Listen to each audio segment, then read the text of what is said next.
Itu siap-siap deh buat bulan Ramadan. Persiapan apa Ustazah yang perlu disiapkan? Saya kasih tahu teman-teman. Persiapan paling penting buat Ramadan bukan pastel, bukan. Ya, bukan kurma juga, bukan. Bubur, bukan lagi bubur. Kenapa bisa bubur tuh? Bukan.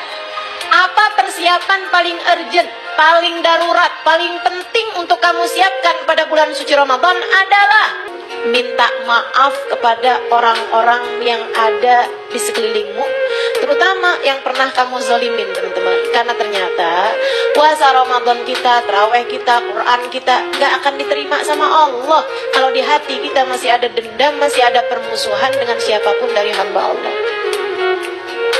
Ayo, minta maaf. Minta maaf dan memaafkan. Maafin siapapun yang pernah berbuat salah sama kamu. Jadi sekalian, antara memberi maaf sama meminta maaf, gampangan mana? Susahan mana? Bukan, susahan memberi maaf. Kenapa? Kalau kamu minta maaf karena kamu memang merasa salah, kamu minta maaf, emang semestinya. Tapi kalau memberi maaf, kita nggak kenapa-napa, dia yang jahat sama kita, kamu ngasih dia maaf. Kasih tahu nggak Ustazah sama orangnya? Nggak harus. Tapi hati kamu maafin. Gugurin semuanya. Jangan teman-teman, jangan mau-maunya simpan permusuhan dalam hatimu, bikin amal ibadahmu gak diterima sama Allah. Gara-gara dia yang kamu gak suka, amal ibadahmu gak diterima sama Allah. Amit-amit. Betul gak? Kamu gak seneng nih sama orang.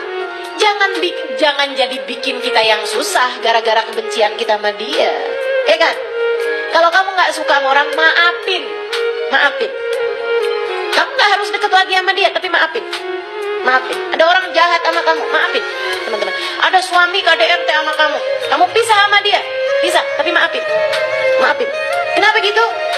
Hatimu, ibadahmu, puasamu, sayangin. Jangan sampai karena kebencianmu sama dia bikin sholat kamu gak diterima. Jangan sampai karena dia tuh, kamu katanya gak suka kan sama dia kan? Jangan sampai gara-gara dia yang kamu benci, sholat kamu yang gak diterima, puasa kamu yang gak diterima. Sayang bener. Maafin, bukan buat dia, buat hatimu sendiri. Saya sayang sama kamu.